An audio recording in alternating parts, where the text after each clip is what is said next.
கனப்படுத்துவே. தகப்பன் தேசத்துக்கு திரும்பும் திசையில் என்னை காப்பாற்றுவே. தகப்பன் தேசத்துக்கு செல்லும் வரையில் எங்களை காப்பாற்றுவே. சொன்னதை செய்யும் அளவும் எங்களை கைவிடவே மாட்டீர். சொன்னதை செய்யும் அளவும் என்னை கைவிடவே மாட்டீர். ஏற்பத்தே இது வானத்தின் வாசல். ஏசையா ஆசீர்வாதத்தின் வாசல். ஏற்பத்தே இது வானத்தின் வாசல். ஏசையா ஆசீர்வாதத்தின் வாசல். தலை சாய்க்கும் கல் நீரையா, மூளை கல் நீரையா. தலை சாய்க்கும் கல் நீரையா, மூளை கல் நீரையா. Amen. Thank you, Jesus. Thank you, Jesus. நன்றி இயேசுப்பா, நன்றி இயேசுப்பா, நன்றி இயேசுப்பா. ஸ்தோத்திரம் ஸ்தோத்திரம் ஸ்தோத்திரம் ஸ்தோத்திரம். ஹல்லேலூயா ஹல்லேலூயா ஹல்லேலூயா ஹல்லேலூயா. அன்பின் ஆவியானவரே, விலையேற பெற்றவரே, எனையாளும் பரிசுத்தரே, நன்றி ஐயா. ஆமென் தகப்பனே. நல்ல ஒரு இரவு வேளைக்காக உம்மை துதிக்கிறோம் தகப்பனே. ஓ அனாதி தேவனா இருக்கிறவரே, ஓ காலத்தையும் காலத்தின் சூழ்நிலைகளையும் மாற்றுகிறவரே, ஓ மனுஷனால் யூகிக்க முடியாதவராய், ஓ சிருஷ்டிகரே, உம்மை நாங்கள் துதிக்கிறோம் தகப்பனே. தேவ வார்த்தை இடைபெறட்டும் தகப்பனே. தடைபட்டிருக்கிற ஆத்துமாக்களை நீர் அழைத்து கொண்டு வரும்படியாய் செபிக்கிறேன் தகப்பனே. ஓ ஹல்லேலூயா ஹல்லேலூயா ஹல்லேலூயா ஹல்லேலூயா ஹல்லேலூயா ஹல்லேலூயா ஹல்லேலூயா. ஓ ஸ்தோத்திரம். ஓ சில ஆத்துமாக்கள், ஓ ஆவியானவர் காண்பிக்கிறார், ஓ அவருடைய காலங்களும் சூழ்நிலைகளும் ஓ இலையுதிர்ந்ததாய், ஓ வறட்சியின் காலமாய், ஓ ஸ்தோத்திரம், சுற்றிலும் பருவ சூழ்நிலைகள் மாறினதாய், ஓ ரீகானா சந்த ரீபா பாபா பாபா. ஓ ஹல்லேலூயா. வர இருக்கிற ஆத்துமாக்கள் ஓ வாசலை தேடியும் கண்டுபிடிக்காமல், ஓ ஹல்லேலூயா, இருளின் கட்டுகளுக்கும், ஓ ஹல்லேலூயா, ஓ ஸ்தோத்திரம், மனுஷனுடைய சிக்குகளுக்கும் பின்னல்களுக்கும், ஓ ஹல்லேலூயா, ஓ ஸ்தோத்திரம், ஓ ஸ்தோத்திரம், வழி தெரியாததாய் கண் கட்டி விடப்பட்ட ஓ ஒரு சூழ்நிலையோடு வரப்போகிற சில ஆத்துமாக்களை ஆவியானவர் காண்பிக்கிறார். ஓ ரீகானா சந்த ரீபா பாபா பாபா. ஓ ஹல்லேலூயா.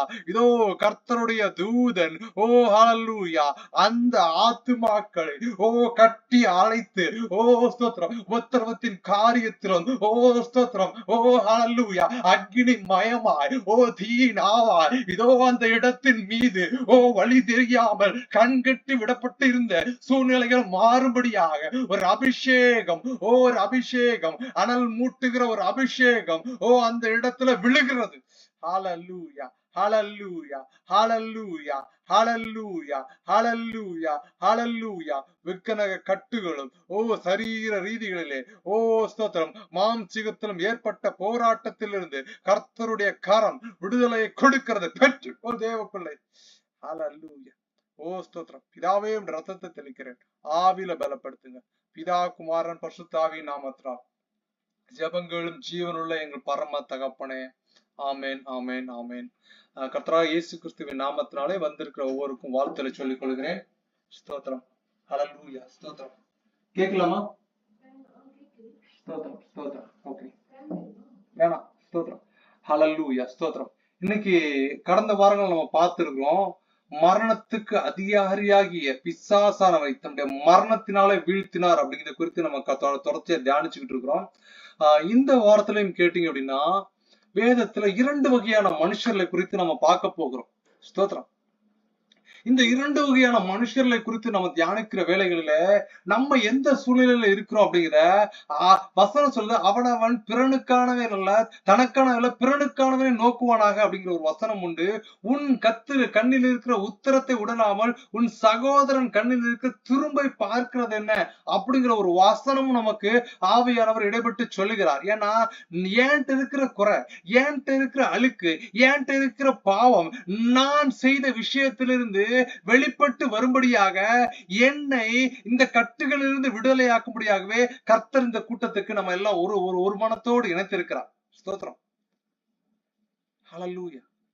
இப்ப முதலாவது பார்க்கக்கூடிய ஒரு மனுஷன் என்னன்னு கேட்டீங்கன்னா அவர் பேர் பவுல். அவர் தான் இந்த வசனத்தை எழுதியிருக்கிறார்.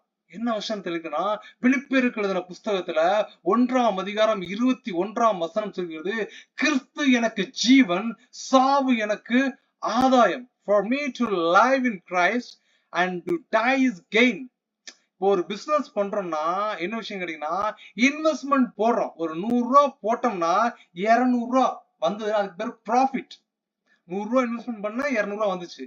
ஆனா இவர் என்ன சொல்றாருன்னா கிறிஸ்து எனக்கு ஜீவன், அதாவது நான் செத்துட்டாலும் பிரச்சனை இல்ல, நான் சாகிறதுனால என் கர்த்தருக்காய் என் ரட்சகருக்காய் இயேசு தெய்வம் அவருடைய மெய்யான குமாரன் இந்த உலகத்திற்கு வந்தார், தன்னுடைய சொந்த ரத்தத்தினால நம்ம மீட்டு கொண்டார் என்கிற அந்த ஆதி அன்பை, அந்த ஆதி தீர்க்க தரிசனத்தை நான் தமஸ்குவுக்கு போகிற வழிகளிலே நான் கிறிஸ்தவரை துன்பப்படுத்தினேன், அநேகரை கொலை செய்தேன். பவுல் சொல்றாரு இதெல்லாம் நான் நிறைய பேரை இயேசு தெய்வம்னு சொன்னவெல்லாம் நான் வெட்டி கொண்டு இருக்கிறேன், அநேகரை கொலை செய்யறதுக்கு நான் காரணமா இருந்தேன். அப்படிப்பட்ட என்னை அவர் நினைச்சிருந்தா அழிச்சிருக்கலாம்.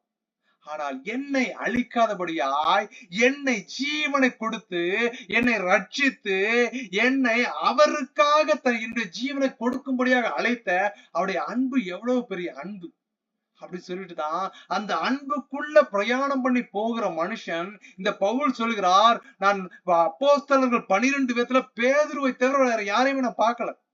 காலம் சமீபமாய் இருந்ததுனால அவர்கள் என்னன்னா இயேசு கிறிஸ்து போகும்போது சொல்லிட்டு போறாரு, இதோ சீக்கிரமாய் வருகிறேன், ஓ ஸ்தோத்திரம், நியாய தீர்ப்பு நாள் ஒவ்வொருவருக்கும் வைக்கப்பட்டிருக்கிறது, நீங்கள் உங்க காலத்துல எவ்வளவு விரைவாய் சென்று இயேசு என்னுடைய வருகையை குறித்தும் பிதாவை குறித்தும் பிரசங்கம் பண்ண முடியுமோ பண்ணுங்க அப்படி சொல்லிட்டு அவர் சொல்லிட்டு தேவ தூதராய், ஓ ஸ்தோத்திரம், பிதாவின் குமாரனாய் அவர் விண்ணுலகத்துக்கு எடுத்துக்கொண்ட பிறகு ஸ்தோத்திரம் அப்படிப்பட்ட காரியத்துக்காக வைராக்கியம் எல்லாம் பிரித்து விடப்பட்டு ஒவ்வொரு தேசத்துக்கும் போக ஆரம்பிச்சிட்டாங்க. நம்முடைய இந்திய தேசத்துக்கு வந்த தீர்க்கதரிசி யாருன்னு கேட்டீங்கன்னா ஒரு அப்போஸ்தலன் தோமா என்பது எல்லாருக்கும் நல்லா தெரியும். He is a doubtful person. ஸ்தோத்திரம். அப்படிப்பட்ட சூழ்நிலை பேதுரு தான் பார்த்திருந்தேன்னு பவுல் தன்னுடைய சரீரத்துல தன்னுடைய ஆகமத்துல எழுதியிருப்பார். அவர் சொல்லுகிறார் பிலிப்பியருக்கு எழுதின புஸ்தகத்துல, கிறிஸ்து எனக்கு ஜீவன், சாவு எனக்கு ஆதாயம். செத்துட்டோம்னா அது ப்ராஃபிட். நான் இங்க செத்தம்னா நான் நித்தியத்துல என் ஜீவனோடு கூட ஜீவனாய், ஓ ஸ்தோத்திரம், நரகத்தின் பாடுகளுக்கும் உபத்திரவங்களுக்கும் விலகி அவரோடு கூட துதியோடு கூட நான் நித்திய காலமாய் வாழ போகிறேன். அந்த நித்திய கால வாழ்விலே நம்மளை பிரவேசிக்க விடாம, அந்த அனுபவத்துக்குள்ள போக விடாம பிசாசு இந்த கொஞ்ச கால வாழ்க்கையில அநேகரை கட்டி வழி விலக செய்து மாய்மானம் பண்ணி அந்த நித்திய வாழ்க்கையை இழந்து போகிறார்கள் என்பதைத்தான் பவுல் தெளிவா சொல்லுகிறார். கிறிஸ்து எனக்கு ஜீவன், சாவு எனக்கு ஆதாயம். இரண்டாவது பார்க்கக்கூடிய மனுஷன் யோனா. இந்த 2 பேரை இந்த விஷயத்தை இன்றைய தியானத்துல நம்ம தியானிக்க போகிறோம். கடந்த வாரங்கள்ல விட்ட சில ரெண்டு வசனம் மட்டும் இருக்குது.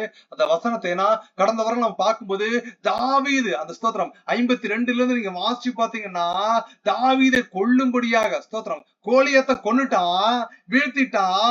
ஆனாலும் ஸ்தோத்திரம் சவுலுக்குள்ள பெருமையின் ஆவி வந்ததுனால தாவீதை கொல்லணும்னு ஒரு வெறியில அலைகிறான். தேவ பிள்ளைகளே, கர்த்தரோடு நம்ம இடைபட விடாம, கர்த்தருடைய அன்பை நம்ம ருசிக்க விடாம விடுகிற விஷயம் என்னன்னு கேட்டீங்கன்னா, எனக்குள் இருக்கிற பெருமை, எனக்குள்ள இருக்கிற அகங்காரம், எனக்குள்ள இருக்கிற எரிச்சல், இது எல்லாம் என்ன பண்ணா அவருடைய அன்பை பிரதிபலிக்க விடாம போயிடும். என் மாமியார் எனக்கு இதை பண்றாங்க, என் மருமக எனக்கு இதை பண்றா, நான் எப்படி அன்பு செலுத்துவது, அவ சரியில்லைன்னு சொன்னாங்கன்னா, சிலுவையில் அடிக்கப்படுகிற சூழ்நிலையிலே ஸ்தோத்திரம், சிலுவை பாடுகளுக்கு கொண்டு போகப்படுகிற சூழ்நிலையிலும் இயேசு கிறிஸ்து என்ன பண்ணார்னா, பேதுரு ஒரு ஒரு ஒரு ஒரு வேலைக்காரன் காதை துண்டை வெட்டும் போது அவனுடைய காதை எடுத்து வச்சு ஒட்ட வைக்கிற ஒரு அன்பு, என்னை பிடிச்சிட்டு போறான்னு தெரியும், விரோதிகளை நேசிக்கக்கூடியது தேவனுடைய அன்பு. விரோதிகளை நேசிக்கும் பொழுது நம்ம குடும்பத்தில் உள்ளவங்களை பாடுகளும் உபத்திரவத்தை நமக்கு சொல்லும் போது அதை பொறுமையோடு சகிக்கிற மனுஷன், பொறுமையோடு சகிக்கிற மனுஷி பாக்கியமா. அவர் தேவனுடைய கண்களிலே விளையேறப்பட்ட பொக்கிஷமா இருப்பார்கள். ஏன் பிள்ளை என்ன மாதிரி இருக்கு, ஸ்தோத்திரம், ஹல்லேலூயா, ஸ்தோத்திரம். சொல்லுவோம்ல, சில நேரங்கள்ல என்னுடைய குழந்தைகளும் ஒரு தேவையில்லாத ஒரு சேட்டைகள் பண்ணும் போது, ஸ்தோத்திரம், என் குடும்பத்தில் உள்ளவங்க சொல்லுவாங்க, என் மனைவி சொல்லுவாங்க, டேவிட் பிள்ளை எப்படி இருக்கும், டேவிட் மாதிரி தானே இருக்கும், குசும்பு சேட்டை எல்லாம் போடும். ஸ்தோத்திரம். தேவ பிள்ளைகளை, உங்களுடைய பிள்ளைகள் உங்களை மாதிரிதான் இருக்கும், உங்கள் சுபாவங்கள் இருக்கும். அதை எப்படி மாத்தணும்னா, நான் அடிச்சு, நான் கண்டிதம் பண்ணி, நான் மிரட்டினா வாய்ப்பே இல்லைங்க. கர்த்தர் சிலருக்காய் வார்த்தை வருகிறது, உன் முழங்கால்களை முடக்கி உன் தேவனை நோக்கி கூக்குரல் இடு. தேவன் குழந்தையின் அழுகையை கேட்டு, ஆகாரின் குழந்தையின் அழுகுரலை கேட்டு, அந்த குழந்தைக்கு ஜீவனத்தை கொடுத்து அவர்களை பெரிய சந்ததியாய் வளர்த்த தேவன் நமக்கு உண்டு. ஸ்தோத்திரம். இப்போ இந்த சூழ்நிலையில சவுல் கொல்லுறதுக்கு விரட்டி வருகிற சூழ்நிலையில தான் சங்கீதக்காரனாகிய தாவீது இந்த வசனங்கள்லாம் எழுதுகிறான். என் அலைச்சல்களை தேவரீர் எண்ணி இருக்கிறீர், என் கண்ணீரை உங்களுடைய துருத்தியில் வையும், அவைகள் உங்களுடைய கணக்கில் அல்லவோ இருக்கிறது. Just when we are going to God presence, எப்பொழுது நம்முடைய தேவ சந்நிதிகளுக்கு நம்ம வருகிறோமோ, தேவன் அண்டை முழங்கால் பண்ணி ஜெபிக்க ஆரம்பிக்கிறோமோ, நம் கண்களிலிருந்து கண்ணீர் வர ஆரம்பிச்சுட்டுனா கர்த்தர் நம்ம வெறுமனையே விடுகிறதல்ல. உன் நீதிமானுடைய சந்ததி அப்பத்துக்கு இறைந்ததாகவும் தண்ணீருக்கு திரிந்ததாகவும் சரித்திரம் எழுதப்படவில்லை. தேவ பிள்ளையே, நீங்கள் தேவ சன்னிகளிலே அழுகிற அழுகுகள், உங்களுடைய துருத்திகளிலே, அவருடைய துருத்திகளிலே வைக்கப்பட்டிருக்கிறது. ஒவ்வொரு கண்ணீருக்கும் ஒவ்வொரு விடுதலையும் ஒரு அற்புதமும் ஒரு அதிசயமும் தேவன் செய்ய வல்லவராயிருக்கிறார். அழிந்து போகின்ற ஆத்துமாக்களை தினமும் தினமும் நினைப்போம், அலைந்து திரிகின்ற ஆட்டை எண்ணியே எண்ணி எண்ணி துதிப்போம். தெய்வமே தாருமே ஆத்ம பாரமே, இருளின் ஜாதிகள் பேரொளி காணட்டும், மரண இருளின் மேல் அதிகாரம் துணிக்கட்டும். ஹல்லேலூயா. அவருடைய நம்முடைய கண்ணீர் அவருடைய துருத்தியில் இருக்கிறது. தாவீது சொல்றான், நான் அழுகிற அலைச்சல் சவுலுக்கு பயந்து ஓடுறது, அழுகிறது எல்லாத்தையும் நீ காண்கிறீர். ஸ்தோத்திரம். சங்கீதம் 56:9 சொல்லுகிறார், நான் உம்மை நோக்கி கூப்பிடும் நாளில் என் சத்துருக்கள் பின்னிட்டு திரும்புவார்கள், தேவன் என் பட்சத்தில் இருக்கிறார் என்பதை அறிவேன். The situation, அவனை சூழ்ந்திருக்கிற சூழ்நிலைகளை பார்த்தீங்கன்னா, அவன் ஜீவனுக்கு பயந்து, அவனை கொல்ல வருகிறார்கள் என்று தெரிந்து அவன் பயந்து ஓடிக்கிட்டு இருக்கிற சூழ்நிலையில தாவீது சொல்லுகிறான், நான் உம்மை நோக்கி கூப்பிடுவேன். தேவ பிள்ளைகளே, உங்களுடைய சூழ்நிலைகளும் உங்களுடைய சந்தர்ப்பங்களும் நீங்கள் காண்கிறது எல்லாமே நிலையானது அல்ல. இது எல்லாமே ஒரு நாள் கடந்து போகக்கூடியது. சூழ்நிலைகளை மாற்றுகிறவர் உங்கள் பின் பக்கமாய் இருக்கிறார். ஸ்தோத்திரம், ஹல்லேலூயா. கோலியாத்தை அடிக்கும்படியாக ஸ்தோத்திரம். சயின்ஸ் படி பாத்தீங்கன்னா, ஒரு பொருள் மேல நீங்க கல்லை எரிஞ்சீங்கன்னா அந்த பொருள் பின்னாடி போய் தான் விழும். ஆனால் தாவீது கல்லை கொண்டு எரிகிற போது கோலியாத் முகங்குப்புற விழுந்தான்னு வேதம் சொல்லுகிறது. தேவ பிள்ளையே, உன் பின் பக்கமாய் உன் புன் விளமாய் தேவன் தன்னுடைய தூதனை கொண்டு முன்னிலும் பின்னிலும் இதுவரை ஜீவனோடு நடத்தி வைத்திருக்கிறார். ஸ்தோத்திரம். பின்னிட்டு திரும்பி போவார்கள் உங்கள் சத்துருக்கள், உங்கள் விரோதிகள், உங்களை வஞ்சிக்கிறவர்கள், உங்களை வளரக்கூடாது நினைக்கிறவர்கள். அவர்கள் இந்த வேளையில இந்த வார்த்தை கர்த்தர் உங்களுக்காக பேசுகிறார். அந்த எதிரிகள் பின்னிட்டு திரும்பி போவார்கள். தேவன் நம் பட்சத்தில் இருக்கிறார் என்பதை நாம் அறிவோம். தாவீதை போல சங்கீதம் 56:10 சொல்லுது, தேவனை முன்னிட்டு அவருடைய வார்த்தையை புகழுவேன். என் சூழ்நிலை சரியில்லை, நான் சாகிற சூழ்நிலை ஓடிட்டு இருக்கேன். ஆனாலும் என் தேவனை நான் என் கண்களுக்கு முன்பதாக வைத்திருக்கிறேன். என் தேவனுடைய துதி என் வாயில் எப்பொழுது இருக்கும். அவரை நான் பாடிக்கொண்டே இருப்பேன். துதி எடுத்தால் சாத்தான் ஓடுவான், முறுமுறுத்தா திரும்பி வருவான். தேவ பிள்ளைகளே, உங்கள் வாயில தேவ துதி இருக்கட்டும், தேவனை உயர்த்துவது இருக்கட்டும். கொஞ்சம் முறுத்துட்ட ஸ்தோத்திரம். எகிப்துல இருந்து கொண்டு வருகிற வேலையில கொஞ்ச தூரம் டிராவல் பண்ணி வந்தவன அநேக அற்புத அடையெல்லாம் கண்டு கொஞ்ச நாட்கள் போகிற சூழ்நிலை அவர்கள் முறுமுறுத்தார்கள். கர்த்தர் அவர்கள் முறுமுறுப்பு நிமித்தமாய் 40 ஆண்டுகள் அந்த முறுமுறுப்புக்காரன் எல்லாம் சாகிற வரைக்கும் பாலைவனத்திலே சுத்த விட்டார். முறுமுறுக்கிற சோபம் கர்த்தருக்கு எரிச்சலை உண்டாக்கும். ஸ்தோத்திரம். கர்த்தரை முன்னிட்டு அவருடைய வார்த்தையை புகழுவேன் என்று தாவீது சொன்னான்.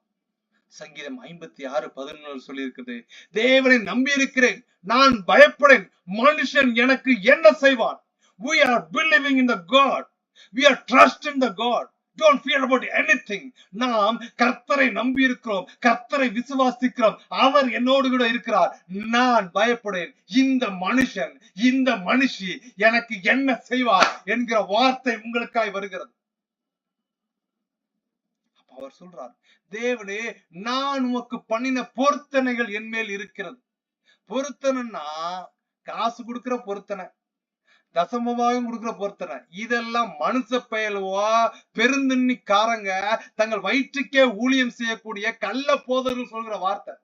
ஆனால் தேவன் எதிர்பார்க்கிற பொருத்தனை என்னவென்றால், தேவன் எனக்காகவும் உங்களுக்காகவும் மரித்தார். தன்னுடைய ரத்தத்தினாலே அவருடைய ரத்தத்தினாலே நம்முடைய பாவங்களை கழுவினார். இதோ நியாயாதிபதியாய் வரப்போகிறார். ஓ பிள்ளைகளே, உறவினர்களே, சொந்தக்காரங்களே, இந்த வார்த்தையை கேட்டு நீங்க ஏசப்பா வண்டா வாங்கன்னு இந்த வார்த்தையை சொல்லுகிற ஒரு பொருத்தனையை தேவன் இன்று நம்மிடத்துல எதிர்பார்க்கிறார்.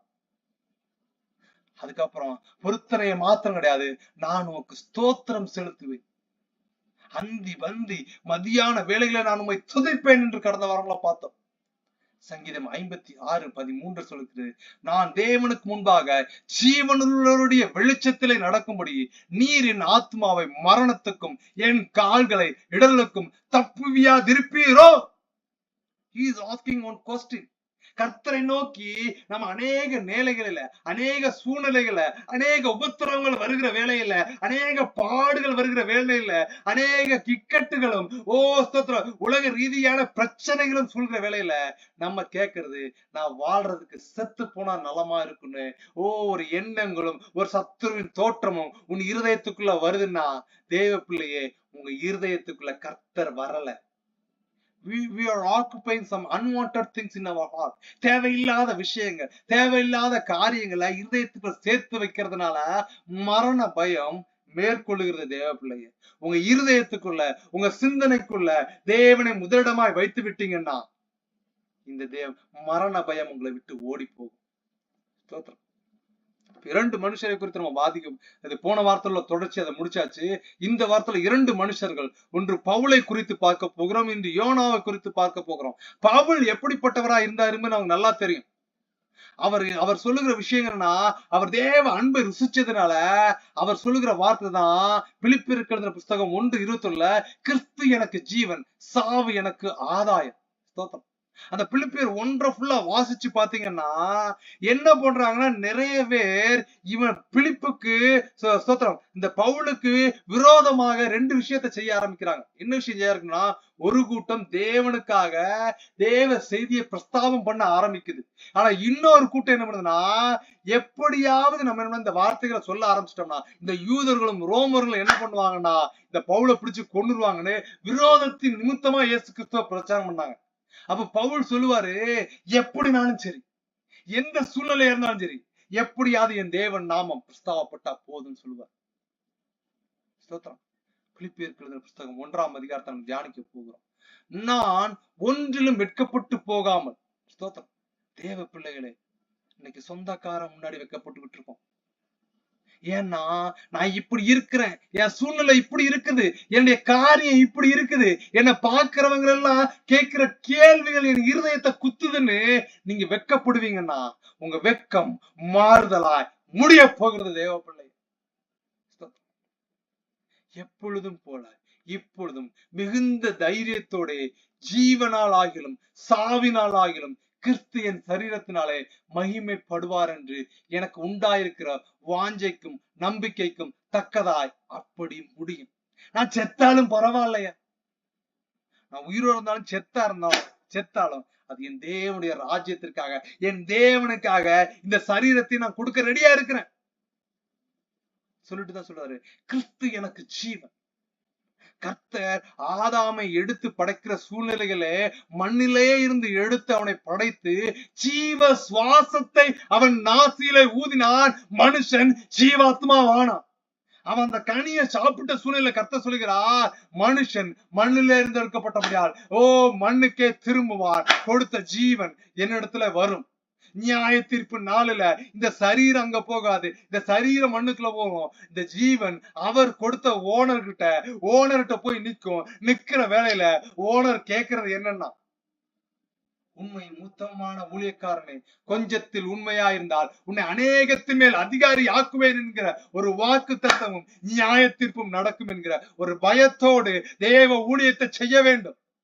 உலக பொருளாதாரத்திற்காகவோ உலகத்தின் செல்வத்திற்காகவோ சார்ந்து ஓடுவீர்கள் என்றால் உங்கள் வாழ்க்கை இந்த உலகத்துல பாக்குற சூழ்நிலையில நல்லா இருக்கிற மாணிக்கு அவர் அப்படி பெருமையா பேசுற மாதிரி இருக்கும். தேவன் முன்னாடி எப்படி இருக்கும் என்பதை நம்ம நிதானிச்சு பார்க்கணும். அடியேனும் பாவியா இருந்தவர், ஸ்தோத்திரம், பாவி என்றுன்னை அவர் தள்ளவே மாட்டார், ஆவலாயே சுன்னை அழைக்கிறாரே, தயங்கிடாதே தாவி ஓடிவா, தந்தை இயேசுவின் சொந்தம் கொள்ளவா, தந்தை இயேசுவின் சொந்தம் கொள்ளவா. இயேசு கிறிஸ்துவின் அன்பு என்றும் மாறாதது. கட்டின கணவனுடைய அன்பு சூழ்நிலைகளை தணிஞ்சு போயிருது, மனைவியினுடைய அன்பு தணிந்து போகிறது, பெற்ற குழந்தைகளுடைய அன்பு தணிந்து போகிறது. தேவ அன்பு என்றுமே தனியாதது, குறையாதது.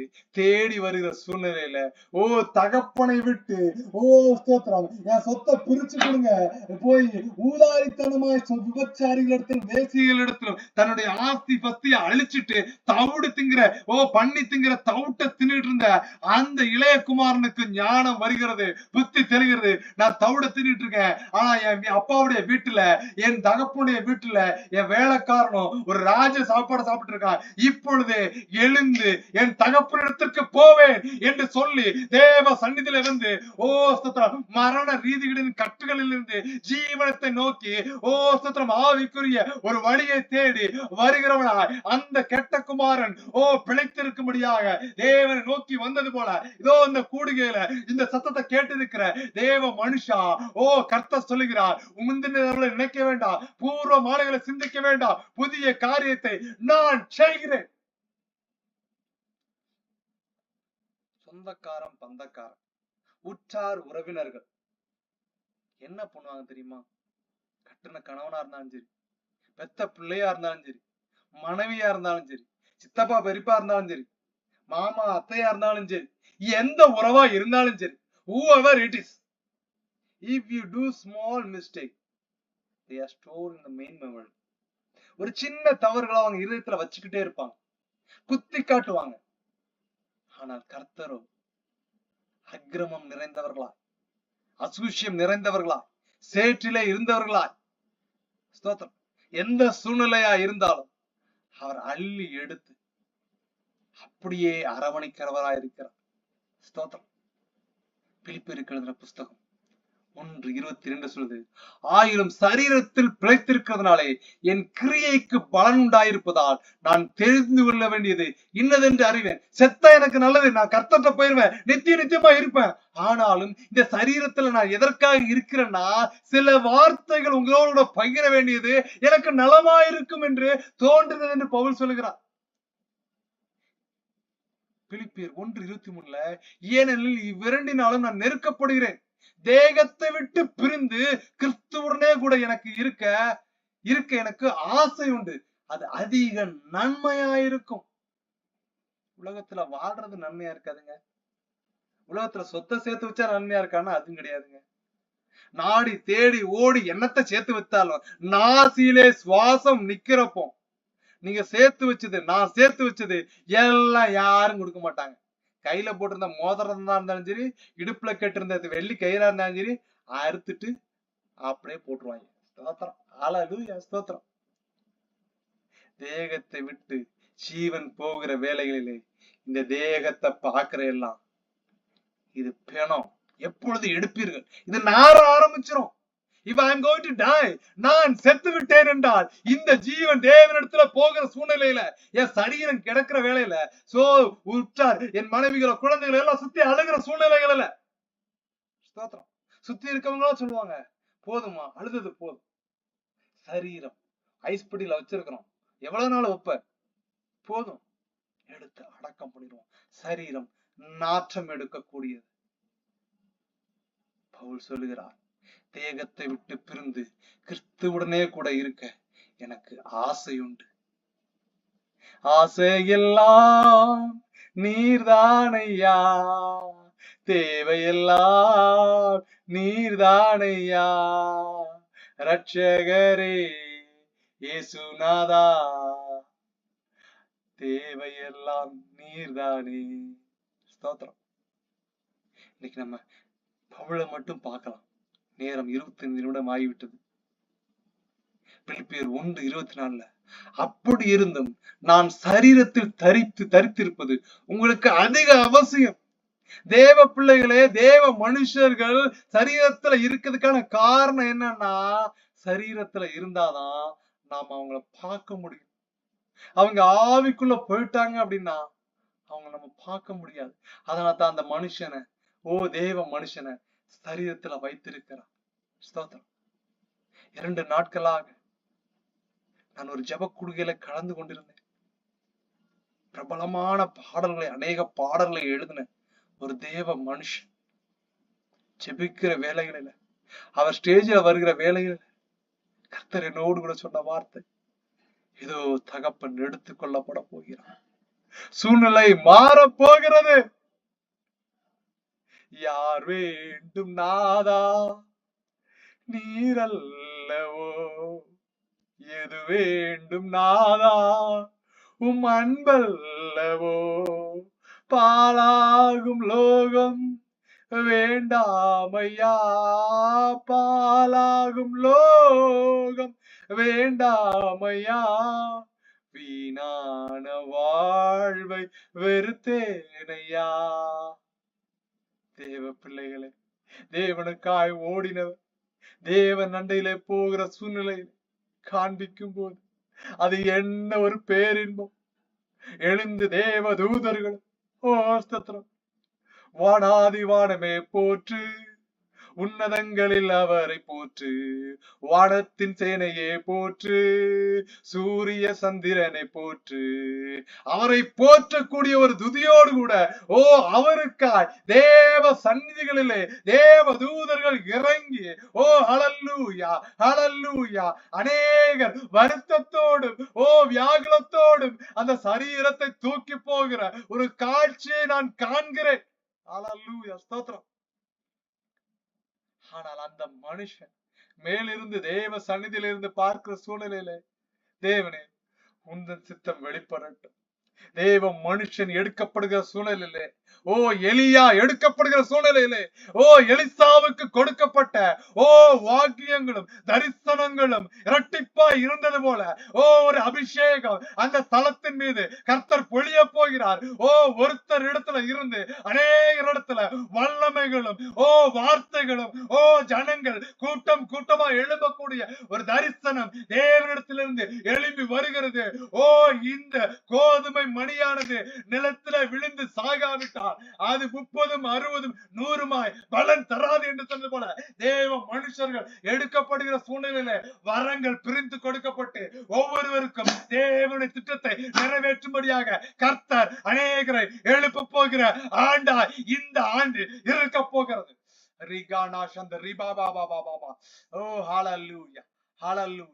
சோர்ந்து போகிறவருக்கு அவர் பலன் கொடுக்கிறார். சத்துவம் மற்றவர்களுக்கு அவர் சத்துவத்தை கொடுக்கிறார்.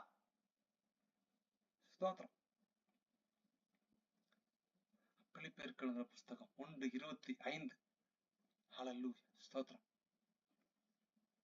இந்த நிச்சயத்தை கொண்டிருந்த நான் மறுபடியும் உங்களிடத்தில் வருகிறதுனால் என்னை குறித்து உங்களுடைய மகிழ்ச்சி கிறிஸ்து இயேசுவுக்குள் பெருகும்படிக்கு வெளியூர்ல வெளிநாடுகள்ல வேலை செய்து கொண்டிருக்கிற தங்களோட உறவினர்களோ நண்பர்களோ கணவனோ மனைவியோ அவர்கள் தங்களுடைய சொந்த நாட்டிற்கு வந்து தங்களுடைய குழந்தைகளையும் தங்களுடைய செல்வர்களையும் உற்றார் உணர்களையும் பார்க்கிற வேளையில எப்படி ஒரு மகிழ்ச்சி இருக்குமோ, தேவ சந்நிதியில தேவனை துதித்துக் கொண்டு தேவ பிள்ளைகள் ஒருவரோடு கூடுகிற வேளையில அப்படிப்பட்ட மகிழ்ச்சியை தேவன் அது சீக்கிரத்திலே நம்முடைய நாடு மீது பொழிய போகிறார். பெற்றுக்கொள் தேவ விசுவாசி. 1:26. உங்கள் விசுவாசத்தின் வர்த்தனைக்காகவும் சந்தோஷத்துக்காகவும் நான் பிழைத்து உங்கள் அனைவரோடும் கூட இருப்பேன் என்று அறிந்திருக்கிறேன். எப்படிப்பட்ட சூழ்நிலையோ பவுல் எப்படிப்பட்ட சூழ்நிலையில் இருக்கிறாரோ, அவரை கொல்ல வேண்டும் என்று அநேகர் எழும்பி அவனை தேடிக்கொண்டிருக்கிற சூழ்நிலை, நான் அவனை சிறைச்சாலையில அவனை கைது பண்ணி கொண்டிருக்கிற சூழ்நிலையிலும் மாலினுடைய பேச்சை கேட்டு அந்த கப்பல் ஓட்டி சயின்டிஸ்டோட பேச்சை கேட்டு கால சூழ்நிலை நல்லா இருக்கு, கப்பல் பிரயாணத்தை தொடங்குறாங்க. அப்ப பவுல் சொல்லுகிறார், இந்த சூழ்நிலை சரியல்ல, இப்பொழுது கப்பல் பயணம் வேண்டாம் என்று கர்த்தர் உணர்த்துகிறார் என்று சொல்லுகிற வேளையில தேவ சத்தத்தையும் தேவ மனுஷனிலிருந்து வருகிற வார்த்தையும் விட்டு சயின்டிபிக்கையும் நாலேஜையும் மாலுமிகளையும் சத்த கேட்டு ஸ்தோத்திரம் அந்த கப்பல் ஓட்டியினுடைய பேச்சை கேட்டு அந்த சிறை தலைவர்கள் எல்லாருமே பவுலோடு கூட அநேக சிறைச்சாலை கைதிகளை எடுத்துக்கொண்டு அந்த கப்பல் பிரயாணம் போகிற சூழ்நிலையில காற்றுகளும் பெருங்காற்றுகளும் அடித்து அழிம்பிடப்பட்டு அவங்க தங்களுக்குள்ள வஸ்திரங்கள் தங்களுக்கு கொண்டு வந்த சாப்பாடு எல்லாத்தையும் கடலை போட்டுட்டாங்க, பட்டினியா இருக்கிறாங்க. இனி நாங்கள் எப்படி தப்பி பிழைப்போம் சூழ்நிலைகள்ல பவுல் வந்து அவர்களை தேற்றிட்டு இருக்கிற கொஞ்சம் சாப்பாடை கொடுத்துட்டு ஸ்தோத்திரம் தன்னை அழிக்க வேண்டும் என்று தன்னை சிறை கைதியாய் கொண்டு போகிற அவர்களுக்கு தேவனுடைய அன்பு எப்படிப்பட்டதா இருந்தது, நான் பவுல் மூலமாக அவளுக்கு தேற்றளவான ஒரு வார்த்தைகளை சொல்லி என் தேவன் என்னோடு கூட சொல்லி இருக்கிறார். இந்த கப்பற் சேதமும் ஸ்தோத்திரம் பொருள் சேதமும் இல்லாம உங்கள ஒருவனுக்கும் பிராண சிநேகிதம் பிராண நாசம் வராது, உங்களை கரை சேர்க்க முடியாது, என் தேவன் என்னோடு இருக்கிறாரு. அவர்களுக்கு ஆறுதலான வார்த்தைகளை சொல்லி அழிக்க நினைத்தவர்களுக்கும் அன்பின் வார்த்தைகளை கூறி தேற்றி எடுத்து அவர்களுக்கு உணவை கொடுத்து கப்பல் கரை சேர்ந்த உடனே அரிமத்தியு என்ற ஒரு தீவுல போய் நிக்கிற வேளையில அவர்கள் எல்லாம் பவுலை எப்படி பார்த்திருப்பாங்க யோசிச்சு பாருங்க. தேவ பிள்ளைகளே, உங்கள் விசுவாசத்தின் வர்த்தனைக்காகவும் சந்தோஷத்துக்காகவும் நான் பிழைத்து உங்கள் அனைவரோடும் கூட இருப்பேன் என்று அறிந்திருக்கிறேன். நம்ம இன்னைக்கு நீங்களும் நானும் ஜீவனோடு இருக்கிறோம்னா சும்மா கிடையாதுங்க. நம்ம கர்த்தருடைய வார்த்தையை பிறருக்கு சொல்லும்படியாக கர்த்தர் வைத்திருக்கிறார். பிலிப்பியர் 1:27 நான் வந்து உங்களை கண்டாலும் நான் வராமல் இருந்தாலும் நீங்கள் ஒரே ஆவியிலே உறுதியாய் நின்று இயேசு கிறிஸ்துவே உண்மையான தேவன் என்பதை உறுதியாய் தரித்திருந்து ஒரே ஆத்மாவினால சுவிசேஷத்தின் விசேஷத்திற்காக கூட போராடி, எதற்காக இன்னைக்கு நம்ம போராடிட்டு இருக்கோம் தெரியுமா? என் பிள்ளை நல்லா படிக்கணும், என் பிள்ளை நல்ல ஒரு வேலைக்கு போகணும், என் பிள்ளை நிறைய சம்பாதிக்கணும், அதுக்கப்புறம் என் பிள்ளைக்கு ஒரு கல்யாணத்தை பண்ணி வைக்கணும், அப்புறம் என் பிள்ளையோட பிள்ளைக்கும் அதே மாதிரி படிப்பு வைக்கணும். என்ன போராட்டத்தை நம்ம ஓடிக்கிட்டு இருக்கோம்? தேவ வார்த்தையை சொல்லுகிற ஒரு போராட்டம், அவருக்காய் பாடுகிற ஒரு உபத்திரவம் வேதனை, அது நித்தியத்திலே பலனாயிருக்கும். அது அழிந்து போகிற கிரீடம் அல்ல, அது நித்தியமா நமக்கு மகிமையாயிருக்கும். யாராவது ஒருத்தர்கிட்ட ஏசப்பா நல்லவர், அவரை கும்பிடுன்னு அவரை தேடி வாமா, அவன் பிரச்சனை மாறும், அவரை நாடி வாமா, உனக்காக நாங்க ஜெபிக்கிறோம், அவர் சூழ்நிலைகளை மாற்ற வல்லவராயிருக்கிறார்.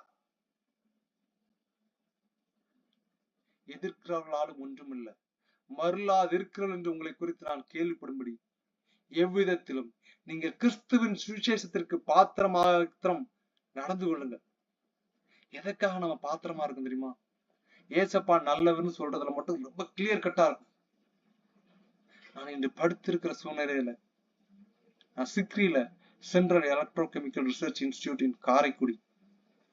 அங்க நான் ஒரு இன்ஸ்டிடியூஷன்ல ரிசர்ச் பண்ணிட்டு இருக்க சூழ்நிலை ஒரு பெர்மனன்ட் ஃபேக்கல்டி, அவர் ஒரு ப்ரொஃபஸரா வேலை பார்க்கிறார். அரசு ஊழியர், ஒரு பேராசிரியர் கல்லூரியில. அந்த மனுஷனை யாரோ ஒருத்தர் இயேசு கிறிஸ்துவ பத்தி சொல்லி இயேசுவின் அன்பை ருசிச்சுக்கிட்டார், இயேசுனுடைய அன்பை பற்றி கொண்டார். அவருக்கு மாசம் அப்பவுமே 1.5 லட்சமோ 2 லட்சமோ சம்பளம். நான் சொல்ற விஷயம் எப்படின்னா 2010-11 அந்த ஏஜ், அந்த வருஷத்துல அவ்வளவு வருமானம், அவ்வளவு லாபம் இருந்தாலும் அவர்கிட்ட ஒரு விரக்தி இருந்ததுனால இயேசுவை பற்றி அவர் உணர ஆரம்பிச்சோன்ன, வேதத்தை தியானிக்க ஆரம்பிச்ச வேளையில இன்று நான் படுத்திருக்கிற சூழ்நிலை கர்த்தர் சொல்கிறார், அந்த மனுஷனுக்காய் செபித்துக்கோ. என்ன பண்ணார்னா, நான் அந்த சிக்கலை ரிசர்ச் பண்ணிட்டு இருக்கும் போது முதல்ல வந்தவன இஸ் ஏஜ்டு பர்சன், என் தகப்பனின் வயசுள்ள ஒரு மனுஷன் வந்தவன பேக்க கலட்டி தூர வச்சுட்டு அந்த ரிசர்ச் சென்டருக்குள்ள எல்லாரும் நிற்போம். யாருக்காக அவர் கவலைப்பட மாட்டார். ஹிந்துல இருந்து இயேசு கிறிஸ்துவை ரட்சகராக ஏற்றுக்கொண்டவர் முழங்கால போட்டு கைய ரெண்டையும் கூப்பி, தகப்பனே நன்றி, உமக்கு நன்றி அப்படி சொல்லிட்டு ஒரு 2 செகண்ட் ஜெபம் பண்ணிட்டு வந்திருக்க சுத்தி இருக்க எல்லாருடைய பேரும் அவருக்கு தெரியும். அங்க ரிசர்ச் சென்டர்ல ஒரு 4-5 பேர் இருந்தோம் அந்த ப்ரொஃபசர் கீழே. அவர் ஒவ்வொருத்தர் பேரையா சொல்லி ஜெபம் பண்ணிட்டு அதுக்கப்புறம் எந்திரிச்சு எல்லார்ட்டையும் அன்பா வந்து வணக்கம் சொல்லுவார். அப்ப நான் கூட பாப்பேன், என்ன பைத்தியக்காரத்தனமா இருக்கு ஏசப்பா. நம்மளும் அப்போ அங்க சுத்தி இருக்கிற எல்லாரும் ஹிந்துஸ், அவங்க எல்லாரும் சொன்னா இவன் கிறிஸ்தவன் அப்படின்னு அவருக்குள்ள ஒரு சந்தோஷம். உன் பேர் என்ன பண்ண டேவிட்னு. ஆனா எனக்கு தெரியல அப்போ. ஆனா கர்த்தர் என்று காண்பித்தார். அந்த மனுஷனை நீ சந்திக்கிற சூழ்நிலை எப்படிப்பட்டதா இருந்தது தெரியுமா? அவருடைய வாழ்வை எப்படிப்பட்டதா இருந்தது தெரியுமா? அவன் மருளி திருகிறவனா இருந்தான். உலகத்தின் காரியத்துல பணம் இருந்துச்சு, செல்வம் இருந்துச்சு, சொத்து இருந்துச்சு, எல்லாமே இருந்துச்சு, குழந்தைகளும் இருந்துச்சு, எல்லாம் இருந்துச்சு. ஆனால் ஒரு நிம்மதி இல்லை. என்னண்டே வந்த வேலை ஒரு சமாதானத்தை கொடுத்தேன். அந்த சமாதானத்தை அவன் உள்ள வைக்கல தெரியுமா? நீ நல்லா யோசிச்சு பாருங்க. வரல என் பக்கத்துல இருந்தவங்க எல்லாருமே அவர் பார்த்தா தெரிச்சு ஓடுனாங்க. ஏன்னா அவர் எப்பவும் சொல்லுது, ஏசப்பா நம்முடைய பாவத்துக்காக மறிச்சார்ப்பா, ஏத்துக்கப்பா. உலகம் அவரை பைத்தியக்காரன் என்றது. என்கிட்டே வந்து சொன்னாங்க, இப்ப நீ கிறிஸ்டியன் தான், நீ ஒரு நாள் கூட சொன்னது இல்லையே, நீ ஒரு நாள் கூட அப்படி பேசுறது இல்ல, அதனாலதான் அவன்கிட்ட பேசிட்டு இருக்கோம். அன்னைக்கு அது எனக்கு அந்த மனுஷனுடைய வார்த்தை நல்லதா தோணுச்சு. ஆனா இன்று நம்ம வெக்கப்படக்கூடிய ஒரு சூழ்நிலையா இருக்குது. கொடுத்த வாய்ப்பை இழந்து விட்டோமே. ஆனாலும் நம்முடைய தேவன் அந்த வாய்ப்பை நம்ம பயன்படுத்தாத சூழ்நிலை நம்மளை புறம்பே தள்ளல. அவர் இக்கட்டுகளை பவுல் எப்படி துன்பப்படுத்திக்கிட்டு உலக பிரகாரமா ஓடிட்டு இருந்தானோ அப்படிப்பட்ட சூழ்நிலையில இருந்து வேர் விரித்து மாற்றி எடுத்தின தேவன் மறுலாம அவரை விட்டு புறக்கணிக்கிற சூழ்நிலையிலும் அவர் அப்படியே கைவிடுறார்ல.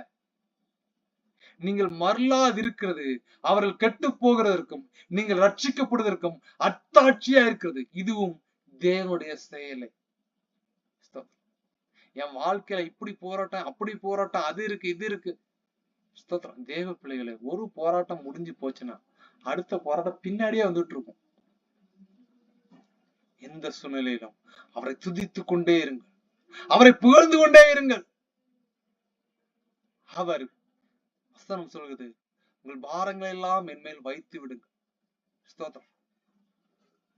பிலிப்பியர் 1:29 ஏனெனில் கிறிஸ்துவனிடத்தில் விசுவாசமா இருக்கிறது மாத்திரமல்ல, அவர் நிமித்தமாக பாடுபடுகிறதற்கும் உங்களுக்கு அருளப்பட்டிருக்கிறது.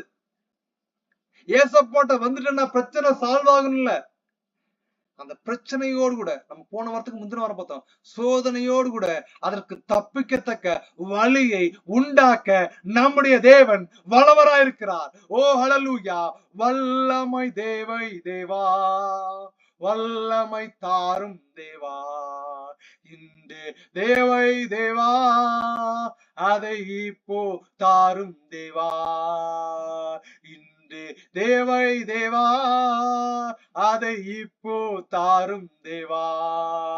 பொழிந்திடும் வல்லமை, உன்னதத்தின் வல்லமை, ஆவியின் வல்லமை, அக்கினியின் வல்லமை, பொழிந்திடும் வல்லமை, உன்னதத்தின் வல்லமை. ஓ ஸ்தோத்திர. தேவ பிள்ளைகளே, உங்கள் வாய்கள் முழங்கட்டும், உங்கள் இருதயம் தேவனை துதிக்கட்டும். ஓ வார்த்தையை கேட்டுக்கொண்டு இருக்காமல் உங்கள் வாயும் உங்கள் வார்த்தையும் உங்கள் இருதயமும் தேவனை புகழ்ந்து கொண்டிருக்கிற வேளையிலே, ஓ ஹல்லேலூயா, கர்த்தர் காண்பிக்கிறார். சிலருக்கு உனக்கான உலக ரீதிகளில் ஒரு பொக்கிஷம், ஒரு ஆசீர்வாத கோப்பையை, உலக ரீதிகளால ஒரு உயர்வை கர்த்தர் கட்டளையிடுகிறதை தேவன் காண்பிக்கிறார். பெற்றுக்கொள் தேவ பிள்ளையே. நீங்கள் இந்த காரியம் எனக்காக கர்த்தர் பேசுவாரா, என்னுடைய தேவையை தேவன் சந்திப்பாரா, என்னுடைய ஜெபம் கேட்கப்படுமா என்று வந்திருக்கிற இந்த சூழ்நிலை நிமித்தமாக ஹல்லேலூயா, ஹல்லேலூயா, உன் கஷ்டத்தை உன் மடியிலிருந்து எடுத்து போகிற சில சூழ்நிலையை ஆவியானவர் காண்பிக்கிறார். உன் தலைமையில் இருந்த பாரங்கள் உன்னை விட்டு அகலுகிற சில காரியத்தை ஆவியானவர் காண்பிக்கிறார். ஹல்லேலூயா. சோர்ந்து போகாதே தேவ பிள்ளையே. அவர் சகலத்தை தப்புவிக்க வல்லவராயிருக்கிறார். பிலிப்பியர் 1:30. நீங்கள் என்னிடத்திலே கண்டதும் எனக்கு உண்டென்று இப்பொழுது கேள்விப்படுகிறதுமான போராட்டமே உங்களுக்கும் உண்டு. போராட்டம் எல்லாருக்கும் உண்டு. பேதுரு சொல்லுகிறார், நல்ல போராட்டத்தை போராடினேன், ஓட்டத்தை முடித்தேன், விசுவாசத்தை காத்து கொண்டேன். போராட்டம் என்பது நல்லது. ஹல்லேலூயா, ஸ்தோத்திரம். அடுத்த வாரங்களை யோனாவை குறித்து பார்க்கலாம். எப்படிப்பட்ட சூழ்நிலையிலும் எப்படிப்பட்ட காரியங்கள் மாறினாலும் கர்த்தருக்கு உண்மையமாய் உத்தயமாய் ஓடின ஊழியக்காரனுடைய வார்த்தை எப்படி இருக்குன்னா, கிறிஸ்து எனக்கு ஜீவன், சாவு எனக்கு ஆதாயம். நம்ம உலகத்துல இருக்கமா, இந்த தேவனுடைய வார்த்தைக்கு கீழ்ப்படிந்திருக்கமாங்கிறத எப்படி உணர்ந்து கொள்ள முடியும்னா, மரண பயம் நமக்குள்ள வந்துருச்சுன்னா, still we are in the worldly spirit. செத்துருவனோன்னு ஒரு பயம் எனக்குள்ள வருதுன்னா, நான் இன்னும் உலகத்துக்குள்ளதான் இருக்கிறேன். கர்த்தருடைய அன்பை நான் ருசிச்சு பார்க்கலாம்.